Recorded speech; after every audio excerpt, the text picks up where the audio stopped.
Picture an island smaller than New York City. No oil under the ground, no gold in the hills, barely any land, and almost no fresh water of its own. 60 years ago, it was thrown out of a bigger country and left to survive on its own, with nothing in the bank and no obvious reason to exist. Today, the world quietly keeps around 4 trillion US dollars there. Not 4 billion, 4 trillion. Money from Chinese tycoons, Indian industrialists, European banks, American funds, all parked on this one tiny dot near the equator. A place with nothing under the ground somehow became the place where the world hides its gold. So here's the question I want to follow today. How does a country with no resources, no land, and no second chances end up holding trillions of dollars that don't even belong to it? Because once you understand how Singapore pulled this off, you stop seeing it as a lucky little island. You start seeing it as one of the smartest businesses ever built. And like any good business, it has a product. You just can't hold this one in your hand. Let me show you what it's really selling. Rewind to 1965. Singapore doesn't choose independence. It gets pushed into it. After a short, unhappy marriage, it's expelled from Malaysia and left standing alone. A port city of 2 million people with no hinterland, no natural resources, and hostile-ish neighbors on every side. This is not a country that looks like a future financial superpower. It looks like a problem. The textbook way for a place like this to get rich simply isn't available. You can't dig wealth out of the ground when there's nothing in the ground. You can't feed yourself off farmland you don't have. Even factories on their own only take a place so far. Plenty of countries can stamp out cheap goods. So Singapore's leaders are staring at a blank page with a brutal question written on it. When you have nothing the world wants to take, what exactly do you sell? And this is the part most people skip past. The answer they landed on wasn't a thing at all. It was a feeling. Here's the whole video in one line. Singapore got rich not by owning wealth, but by guarding it. It decided to become the one place in Asia where the world's money would feel completely safe. Not the place that owns the gold, the place that keeps the gold. The vault, not the customer. And the product it learned to manufacture out of thin air was trust. Trust that your money won't be stolen. Trust that the courts are fair. Trust that the rules won't change overnight on some politician's mood. That sounds soft and fuzzy until you realize something. Trust is the one thing rich people will pay almost anything for. Because the more money you have, the more terrified you are of losing it. Singapore figured that out early. So let's follow the money and watch how a vault actually makes a fortune. Start with the simple mechanics, because they tell you everything.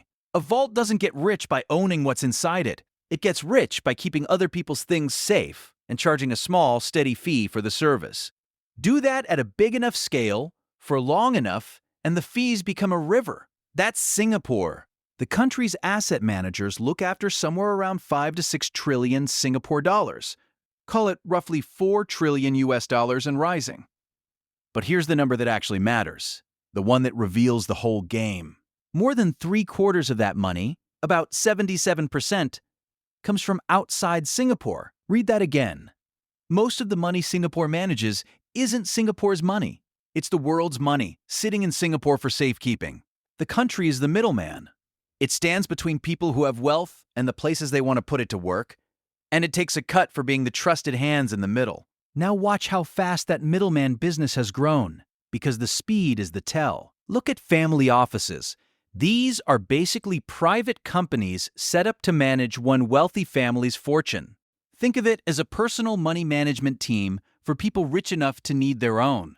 In 2020, Singapore had around 400 of them. By 2023, about 1,400. By 2024, more than 2,000. That's not steady growth. That's a stampede. To put that $4 trillion in perspective, it's larger than the entire yearly economic output of most countries on the planet. An island you could drive across in under an hour is quietly holding more wealth than huge nations produce in a year, and almost none of it is being spent on Singapore itself. It's being kept, invested, and grown on behalf of people who live somewhere else. So why would a billionaire in Jakarta or Shanghai or Mumbai set up shop here specifically? Because Singapore offers a rare combination in one address: a stable place to hold the money a deep industry of bankers and lawyers and fund managers to grow it, and a tax system that doesn't punish you for parking foreign wealth there.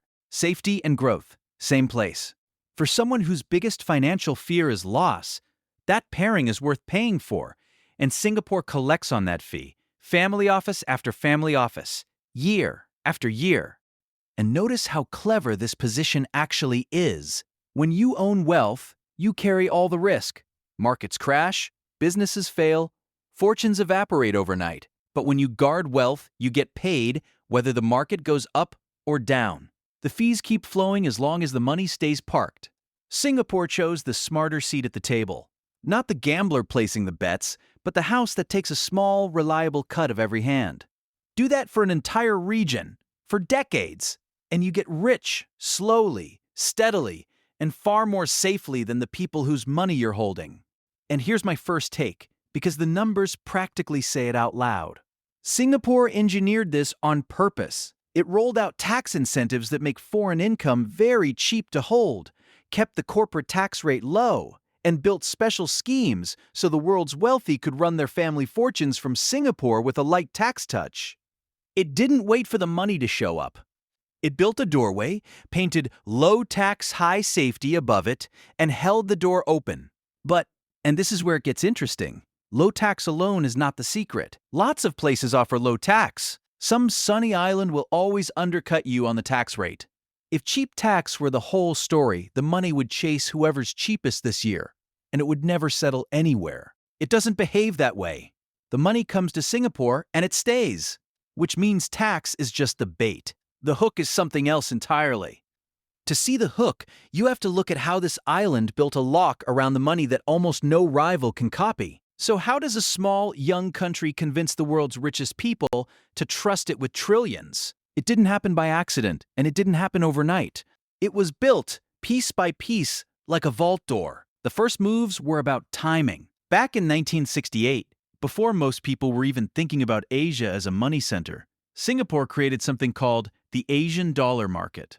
In plain English, it set up a friendly, low-tax way for banks to hold US dollars in Asia. In Singapore's time zone, when the big Western centers were asleep, it was a small, clever wedge into global finance, and it gave Singapore a head start over its obvious rival, Hong Kong. Then, in 1971, two things happened in the same year. Singapore created the Monetary Authority of Singapore, the MAS, which is its central bank and its main financial regulator rolled into one tight, powerful institution. And that same year, the United States cut the final link between the dollar and gold, throwing global currencies into a new, chaotic, free-floating era. While that chaos scared a lot of people, Singapore leaned into it and pushed harder to become a hub for trading currencies. It saw a door opening in the confusion and walked straight through it. But here's the thing. Timing and clever rules can give you a head start. They can't give you a moat. A moat is something competitors can see clearly and still can't cross. And Singapore's moat isn't its tax rate or its time zone. It's something much harder to build and much harder to fake. It's the rule of law. It's clean government. It's the simple, boring, priceless promise that if you put your money here, the system will treat you fairly. The contracts will hold, the courts will be honest, and nobody powerful is going to quietly help themselves to your fortune. Singapore runs on English common law, the same legal traditions the global business world already understands and trusts. It is consistently ranked among the least corrupt countries on Earth. And it has had decades of stable, predictable government where the rules of the game don't lurch around every election cycle. For most of the world, that kind of stability is rare. For very rich people deciding where to put serious money, it is the entire ballgame. And this is my read on the whole thing. That boring stability is the product. We tend to celebrate the flashy stuff, the skyline, the airport, the tax breaks. But the real asset Singapore built is the unglamorous promise that nothing surprising will happen to your money. You can copy a tax rate in an afternoon. You cannot copy 50 years of "we kept our word" overnight. That track record is the lock, and it took half a century to build. And you can feel how much that matters the moment you flip it around. Imagine a country that offers higher returns than Singapore, but where the courts can be bought. The rules change with the politics, and a powerful official might one day decide your company is now his. How much of your real fortune would you put there? For most wealthy people, the honest answer is as little as possible. High returns are tempting, but they're worthless if you can't be sure you'll ever get your money back out. Singapore sells the opposite of that fear. It sells the quiet confidence that what you put in, you can take out. That confidence is worth more than an extra point of return, and it's the one thing money genuinely cannot buy in a hurry. Now, a fair question. Plenty of countries have decent laws and stable governments. Why did this particular role fall to Singapore, and why in Asia? Because Singapore sits on a rare seam in the map, and it knew exactly what to do with it. It speaks English and runs on Western-style law, while sitting right in the heart of Asia, surrounded by some of the fastest-growing economies in human history. That combination turns it into a bridge. On one side, you have Western capital, banks, funds, investors who want to put money into Asia's growth, but want to do it through rules and a language they already trust. On the other side, you have Asian wealth that wants access to the global system. Singapore stands in the middle and lets both sides shake hands on ground that feels safe to everyone. People sometimes call it the Switzerland of Asia, and the comparison is sharper than it sounds. Like Switzerland, Singapore made a business out of being neutral. Chinese money, Indian money, Southeast Asian money, Western money, it can all sit side by side in Singapore, without anyone feeling like they've handed their fortune to a rival. In a region with deep historical tensions, being the neutral, trusted ground is not a small thing. It's a superpower. And the bridge is more than a metaphor. A European pension fund that wants a slice of Asia's growth can route it through Singapore, under contracts and regulators it already understands, instead of wiring money straight into a market it doesn't trust. An Asian family that wants to invest globally can do it from Singapore, without leaving the region or even the time zone. Singapore makes both directions feel normal and safe. Now add world-class connectivity, one of the busiest airports on Earth, a deep bench of finance professionals, a language global business already speaks, and an easy place to actually do business. And you don't just have a neutral meeting point, you have the most convenient neutral meeting point in all of Asia. And then, in just the last few years, that neutrality paid off in a big way.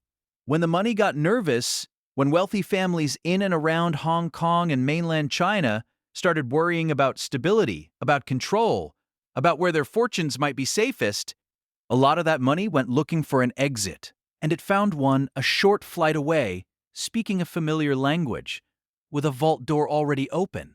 That fear in other people's countries became fuel for Singapore's boom. It's not the whole reason those 2,000 family offices appeared, but it poured gasoline on a fire that was already lit, which sounds like a perfect machine. Money flows in, fees flow out, the island gets richer just by being the safe, neutral, trustworthy place in the middle. But every magnet has a problem, and Singapore's problem is the dark side of its own success. Here's the uncomfortable truth about being the place where the world hides its money. If you are very good at attracting clean money, you will also attract dirty money. The same things that make you safe for an honest billionaire, discretion, stability, easy ways to move and hold wealth, make you attractive to people whose fortunes are not honest at all. In 2023, that problem walked through the front door. Singapore uncovered a money laundering operation worth around 3 billion Singapore dollars, the biggest in its history and one of the biggest anywhere. A network of foreign nationals had funneled the proceeds of overseas crime, scams, online gambling, into Singapore and laundered it through the country's own financial system. When the authorities raided, they hauled in the kind of haul you'd expect from a movie. More than 100 luxury apartments, supercars, stacks of designer bags, Hermès, Chanel, Patek Philippe watches, gold bars. And the part that should worry Singapore most isn't the criminals. It's that the dirty money got that far inside the system before anyone stopped it. Banks were involved. Regulators later fined a string of financial institutions, including some of the biggest names in global banking, tens of millions of dollars for failures tied to the case. And to its credit, Singapore did not shrug this off. It tightened the rules around family offices, leaned harder on banks to prove they know where their clients' money really comes from, and made a very public show of seizing the assets and prosecuting the people involved. That reaction tells you exactly what it's protecting. It wasn't mainly trying to claw back $3 billion, it was trying to protect the trust that the other $4 trillion quietly depends on. Spend a fortune defending your reputation, and you've understood that the reputation is the asset. So here's my take, and it's the heart of this whole story. The hardest job of a money hub is not attracting money. Attracting money is easy. You offer safety and low tax, and the money comes running. The hardest job is filtering. It's standing at the vault door and being willing to turn away billions in dirty cash to protect the trust that makes the clean billions possible in the first place. Because the entire business runs on one belief, that this vault is honest. Let too much dirt in, and you don't just risk a scandal. You risk the one thing you actually sell. And the pressure doesn't stop there. The flood of wealth has pushed up the cost of living and property prices, which stirs real resentment among ordinary Singaporeans who suddenly feel priced out of their own city. Sitting neutral between the US and China is getting harder as those two giants pull apart. And the competition isn't sleeping. Hong Kong still manages a comparable mountain of money and remains Asia's biggest base for some kinds of funds, and it's working hard to win back the wealth that drifted away. Dubai, meanwhile, is dangling its own mix of low tax, sunshine, and a fresh start to the very same families. Singapore's lead is real, but it isn't permanent, and the people running it know it better than anyone. Being the trusted vault is not a title you win once. It's a title you have to defend every single year. So let me pull it together and tell you what I actually think is going on here. Singapore's real product was never the skyline or the tax break. It was trust. And the fascinating, fragile thing about trust is that its greatest strength and its greatest weakness are the exact same trait. To be useful, the vault has to stay open. Easy to get money in, easy to move it, welcoming to the world. To be trusted, that same vault has to stay clean. Strict, selective, willing to slam the door on the wrong money. Open and clean at the same time forever. That's the tightrope, and Singapore has to walk it every day with no net. If you ask me, that's the real reason this story is worth understanding. We usually assume the powerful players in global finance are powerful because they're big or rich or aggressive. Singapore is powerful because it is believed. And the day the world stops believing the vault is honest, the money won't trickle out. It will sprint. Trust takes 50 years to build, and about one good scandal to break. That asymmetry is the thing Singapore lies awake worrying about. And it's exactly why it reacts to a laundering case like its life depends on it. In a way, it does. So what do you actually take away from a tiny island with no resources that ended up holding trillions? This, in a world obsessed with hard assets, land, oil, gold, factories, the most valuable thing a place or a company or even a person can build is trust. It doesn't show up on a map. It barely shows up on a balance sheet, but it compounds quietly for decades. It pulls opportunity toward you without you chasing it, and it is almost impossible to rebuild once it's gone. Singapore understood that earlier, and more seriously than almost anyone. It looked at a blank page with nothing to sell, and it chose to sell the one thing that money values more than a high return, the feeling that it's safe. Follow the money in Asia, and again, it leads back to whoever the money trusts. That's how a dot on the map with nothing under the ground became the place the world keeps its fortune. Thanks for following the money with me. I'll see you in the next one.